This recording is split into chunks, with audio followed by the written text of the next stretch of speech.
Greetings, my friends. It is I, Aaron Pine, the Elven Wizard.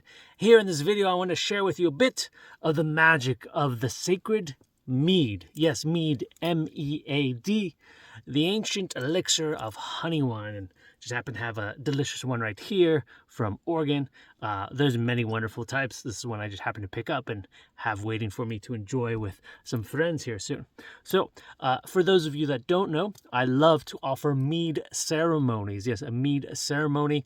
I do these are usually 3 to 5 hour events where I share the history, the mystery, the legends, the tales, the poems, maybe even a few songs of mead.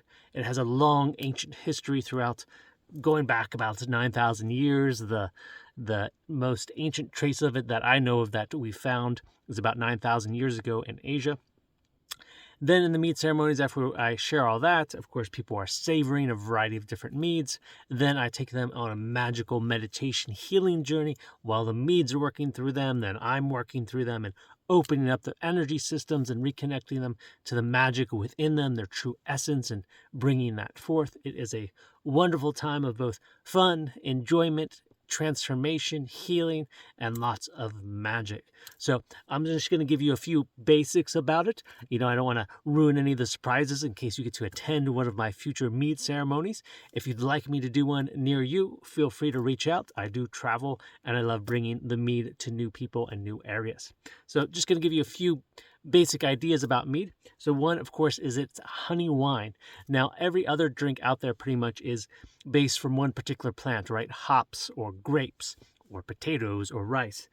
Mead is made from honey. It's a very different base than many other drinks. It is alcoholic.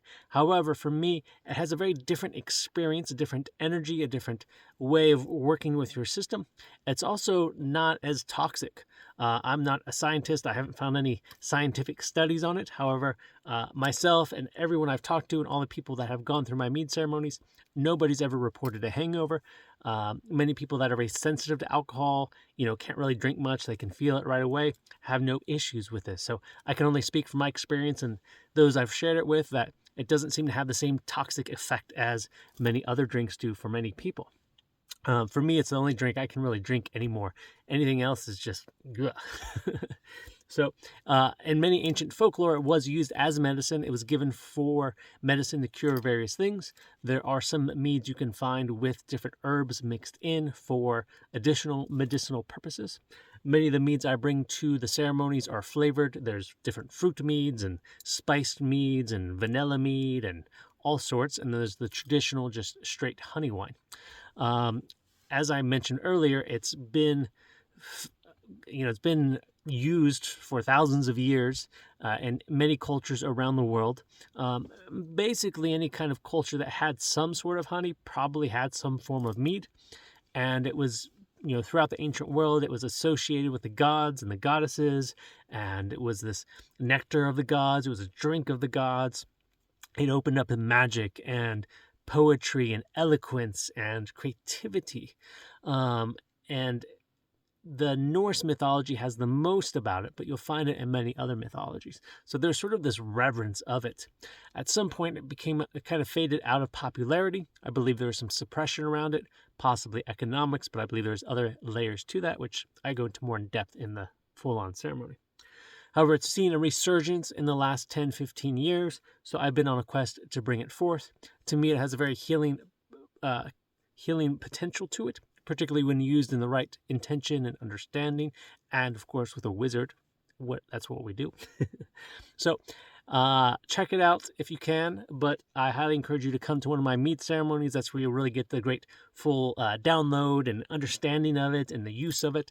And I love to hear people after my ceremonies later on. I get messages from people like, oh, I love that mead so much. I went and found some and I'm sharing it with my friends and telling them all about it. So I'm really on this quest to bring this elixir back. I think it has a lot of benefits for people. And of course, it also supports the bee farmers and many local bee farmers, helping the bee population, which needs it. So if you haven't already, go find some local mead.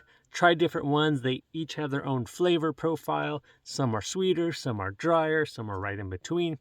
Explore different ones. But if you can, come find me and join me in one of my magical mead ceremonies. I hope to see you there.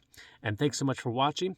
Subscribe below. Let me know what you think of mead. If you've had it before, if you've not, if you have had it, where'd you have it? My first time was at a Renaissance festival about almost 20 years ago. So let me know where you've had mead, and let me know what your favorite mead is if you've had it before.